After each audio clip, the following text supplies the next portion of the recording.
வணக்கம் சார், திருக்குட்டி காசு காஞ்சிபுரம். இப்போ நம்ம பார்க்க போகிற வீடியோன்னு பார்த்தீங்கன்னா சோல்ட் அவுட் வீடியோ. இந்த செவரோட் பீட் வந்து பார்த்தீங்கன்னா 2012 3 ஓனரு. இது கிட்டத்தட்ட ஒரு ஒரு வாரம் மேலே இருக்கும். பார்ட்டி வந்து 1,50,000 கேட்டிருந்தாரு. நிறைய பேர் பார்த்தீங்கன்னா ₹1 ஆகுமா 1,10 ஆகுமா அந்த மாதிரி கேட்டிருந்தாங்க. பார்ட்டி வந்து கொடுக்கல.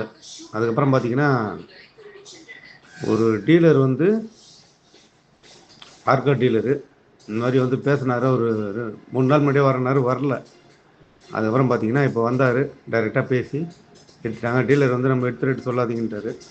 கஸ்டமரும் நாங்கள் வந்து அப்போ கேட்ட ரேட் வேறு இப்போ கொஞ்சம் கம்மியாக கொடுத்துருந்தோம், அவரும் சொல்ல வேணான்ட்டார். அதனால் ரேட் சொல்லல. வண்டி வந்து சோல்ட் அவுட் ஆகிடுச்சு. இந்த வண்டி வந்து நிறைய பேர் கால் பண்ணிங்க. இந்த வண்டி வந்து சோல்ட் அவுட் ஆகிடுச்சுங்க. வேறு எதனா செவரோட் பீட் வந்தால் வீடியோ பண்ணுறேன் பாருங்கள். நம்ம சேனலை சப்ஸ்கிரைப் பண்ணுங்கள், பெல் பட்டன் அமுக்குங்க. அப்போ தான் அடுத்தடுத்த வீடியோ வந்து உங்களுக்கு கிடைக்கும். உங்கள் தெரிஞ்ச நண்பர்களும் ஷேர் பண்ணுங்கள், அப்போ தான் அவங்களும் வீடியோ பார்ப்பாங்க. நம்ம ஆஃபீஸில் வந்து பார்க்கிங் செல் வசதி உண்டு. இது வந்து பார்க்கிங் செல் வண்டி தான். கஸ்டமர் டு டீலரு டைரெக்டாக பேசி முடிச்சு கொடுத்தோம். வேறு எதனா அது வண்டி வந்தால் போடுறோம் பாருங்கள். நன்றி, வணக்கம்.